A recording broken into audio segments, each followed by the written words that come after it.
taliyaha ciidanka qaranka Soomaaliland ee gobolka Baran Yaasiin Ismaaciil Gurey ayaa waxa uu sheegay in ciidanka qaranka Soomaaliland ee deegaankaasi ay isku kala bixiyeen isla markaasina ay heegan buuxa u galeen sida ay u sugi lahaayeen xuduudaha dalka. Taliya Gurey oo isagoo ku sugan magaalada Baran khadka telefoonka ugu warramay Bulsho TV ayaa waxa uu sheegay in ciidanka qaranka Soomaaliland ay u diyaarsan yihiin inay talaabo ka qaadaan cid kasta oo isku dayda inay ku soo xadgudubto xuduudaha dalka. Waxaanu fariin adag u diray dadka doonaya inay isku dayaan inay soo farageliyaan xuduudaha Soomaaliland. Waraysi aan la yeeshay Taliya Gurey isagoo ku sugan magaalada Baran ayaa waxa uu dhacay sidan. ciidanka qaranka Soomaaliland waxa weeye waa diyaar weeye xuduudaha Soomaaliland waxa weeye way joogaan ciidamada qaranku waana ka howlgelayaan cid allaale iyo cidii nabadgelyada qalka gelinaysa wax kastaba ha ahaatee waxa weeye gacan bira waa wax laga qabanayaa jiidahan xuduudaha xiga way joogaan sida Laasqoray oo kale gobolka Baran oo kale ciidanka qaranku waxay ku yihiin diyaar cid allaale cidii nabadgelyada xumeynaysa Soomaaliland xuduudeeda soo galaysa tallaabo sharci oo fasax laga qaadayo. waa gartay taliya wasiirkii hore biyaha Soomaaliland Baasha Cali Jaamac oo warbaahinta la hadlay waxa uu sheegay in Baran aanay ciidan joogin hadalkaas sidoo kula muuqda. waxa weeye ciidanka qaranka madaxweynaha Soomaaliland baa gobolka Baran joogo iska tayay iraadeen intii afkiisa wax ka soo baxeen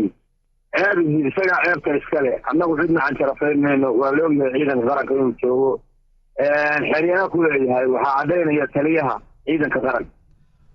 Okay taliya hadda ciidanku halkuu ku sugan yahay deegaanka aad bisuu kala bixiyay baa la yiri.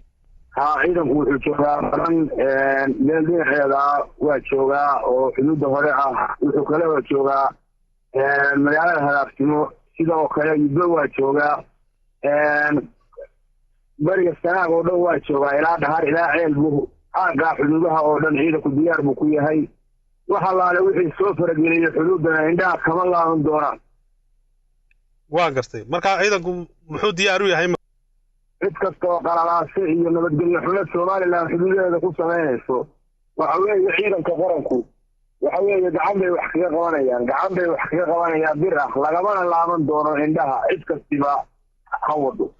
horay u dhacday faragelin oo wasiir dawladda federaalka ka tirsan baa idinku yimid isla Baran maxaad isaga talaabo uga qaadi weydeen? waxa weeye wasiirkaasi wuxuu ahaa wasiir santi markii hore deegaanka ka soo jeeday meel Baran aan ahayn ka fog oo wadada ah ayuu lacag wadaa baa la lahaa meelahaas ay yimaado markii dawladda si dhuumashaadu ku soo galay wasiirkaasi kadib hadii loo ogaaday halkan waxa kala kulantay rasaas iyo dhib kadibna waa guuray habeenkii waa noqday soo cagacad buu ka baxay.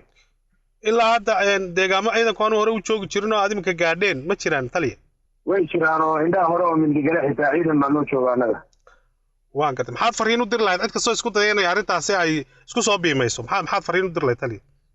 cid kastoo isku dayda waxaan leeyahay Soomaaliland maanta xuduudaheeda waa u jeedaa waxa weeye cid kasta oo Soomaaliland doonaysa inay kala daadiso ama xuduudda Soomaaliland dalkeedu waxa weeye dad ballaaran baa wadaaga oo leh dadkaasina waa u helan yahay dhinac kastaba diyaar buu u yahay cidii xuduudda soo faragelisa inaanu gacmaha ka laabaneen labada indhood laga soo saaro. Taliya Gurey aad iyo aad baad mahadsan tahay kaasi waxa taliyaha ciidanka qaranka Soomaaliland ee gobolka